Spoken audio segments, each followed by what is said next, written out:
Quando foi a última vez que você se perguntou sobre o futuro da vida? Quando eu me fiz essa pergunta, eu percebi que a última vez que eu tinha refletido sobre isso, eu era apenas uma criança. Eu me chamo Ricardo Vilodro e hoje eu estou aqui para conversar com vocês sobre o futuro da vida. Difícil isso, hein? Eu sempre fui uma criança diferente das outras. Com 5, 6 anos, eu era tido pelo meu irmão como o filósofo da família. Eu queria ser muitas coisas, mas essas muitas coisas não tinham nada a ver com bombeiro, policial, astronauta ou super-herói. Na realidade, eu queria mudar o mundo. E com 9 anos, eu já tinha certeza do que eu queria ser. Eu queria ser psicólogo. Eu acreditava veementemente que eu poderia ajudar as pessoas a encontrarem a felicidade, a sua identidade daquilo que de fato são, que eu poderia ajudá-las na solução de desafios do dia a dia. Mas com 9 anos, eu nunca tinha pagado um boleto na vida. Eu acho que os boletos mudam a nossa perspectiva de futuro da vida. Mas o que será que é a vida? Eu tive o privilégio de nascer numa família de classe média alta. E, diante de muitas oportunidades, eu sempre me perguntei qual era o sentido da vida. Eu tinha muitas coisas, outros tinham tão poucas. Eu tinha tantas oportunidades, outros não tinham nenhuma. E essa era uma pergunta que, desde pequeno, ecoava na minha mente. Qual era o sentido da vida? Com 20 anos, eu tomei uma decisão de abdicar de todos os meus privilégios, as minhas oportunidades. Abandonei a faculdade de filosofia que eu fazia em Piracicaba e fui morar num pensionato no centro da cidade de Curitiba. Um verdadeiro rapaz latino-americano sem dinheiro no bolso, literalmente. Nesse momento eu passo a olhar para a vida como a vida de fato é. E a vida não teve compaixão de mim. Era a vida nua, crua e eu. Eu sempre fui muito idealista e buscava incansavelmente entender qual era o sentido da vida. Eu amadureci muito cedo. E essa busca me levou a ir para Curitiba, conhecer pessoas de rua. Eu precisava entender quem eu era, quem elas eram, o que é a vida. Afinal de contas, como essas pessoas foram parar no lugar mais baixo e escuro da vida? Conhecendo essas pessoas, eu descobri que elas sabiam falar sobre política, economia, negócios, com clareza e conhecimento. E como elas podiam ter tanto conhecimento? Na verdade, eu aprendi que quem mora na rua sofreu uma decepção tão grande na vida que perderam-se do sentido do futuro da vida. Não havia mais para eles futuro da vida. Uma dessas pessoas foi o Juarez. Ele morava ali no pensionato. Eu não via muito ele era guardador de carro, geralmente vinha para dormir. Mas nas poucas vezes que nós conversamos, ele falou muito sobre política, me contou sobre os presidentes do Brasil, falava sobre economia e sobre a influência que a política tinha nos negócios. E um dia eu falei: Juarez, como que você sabe tanta coisa? E aí ele me contou que quando ele era casado, ele lia a revista Veja, acompanhava os jornais e a política a fundo.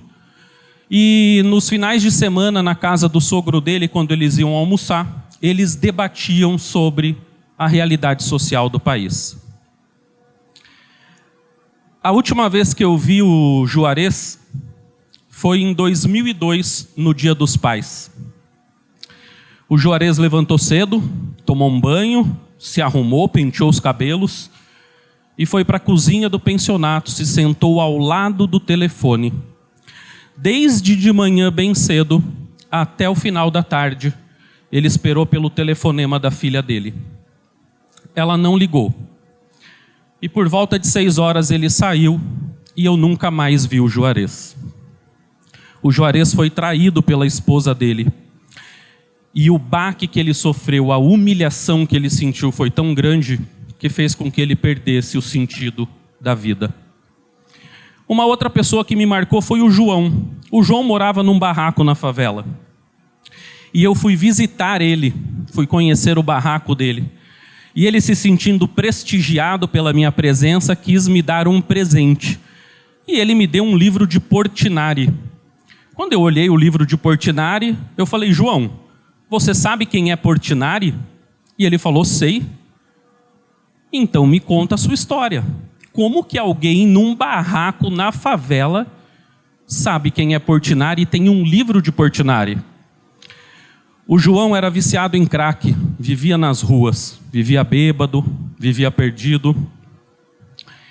Eu quero que vocês imaginem como que eu me conectava com essas pessoas, porque eu me conectava muito com eles. E aí o João me contou o seguinte: ele trabalhava numa produtora de discos, e certa vez gravando o novo álbum de uma dupla sertaneja, o empresário dessa dupla chamou ele para almoçar e no trajeto ofereceu cocaína. O João falou: não, eu não uso, obrigado. Mas o empresário insistiu: só uma provadinha? Não tem problema. Com um canudo feito de uma nota de dinheiro, o João perdeu tudo: seus bens, seu trabalho, sua família, mas principalmente o sentido da vida. A vida não tinha mais sentido para o João, nem para o Juarez, nem para tantos outros. Eu era implacável na busca pelo sentido da vida. E essa história continua, agora sentado numa mesa de boteco, no centro de Itajubá, em Minas Gerais. Eu vi um hippie passando por mim e aquilo me chamou a atenção. Eu fui até o hippie, conversei um pouco com ele, olhei os trabalhos dele, perguntei como era a vida de hippie. Pois é, ali eu tomei uma decisão. Vou virar hippie. Virei hippie. Como hippie, eu poderia andar pelo Brasil inteiro, conhecer muitas pessoas. Ali a oportunidade de encontrar o sentido da vida havia se potencializado. Era a melhor coisa que eu havia feito. Essa é a minha esposa. Estamos juntos até hoje. Daqui a pouco vocês vão saber um pouco mais. Bom, como hippie eu viajei, conheci muitas histórias, muitas pessoas, vivi muitas experiências, pedi comida, dormi na rua, andei na caçamba de caminhão, pedindo carona, e durante esse trajeto, minha esposa também andou na caçamba do caminhão comigo. Durante esse trajeto, aconteceu algo inesperado, que nós desejávamos muito, mas não foi planejado. A minha esposa, uma garota da classe alta, criada com todas as etiquetas, que é mais maluca do que eu e aceitou viver essa vida comigo, ela engravidou. No momento em que ela engravida, eu sou obrigado a repensar toda a minha vida. E a decisão que eu tomei foi: eu preciso voltar. Eu preciso voltar a ser normal. Eu preciso dar a essa vida que está se formando as mesmas oportunidades que eu tive, para que ela escolha quem ela quer ser. Nesse momento em que eu volto, eu acabo vivendo um monte de emoções. Afinal de contas, nem o sentido da vida, nem mudar o mundo, eu havia conseguido alcançar. Aquela vida que estava prestes a chegar, tinha um pai que não era ninguém, que não tinha alcançado seus objetivos. Nesse momento de repensar a vida, de repensar o sentido da vida, de repensar qual é o futuro da vida, eu sofro uma mudança radical.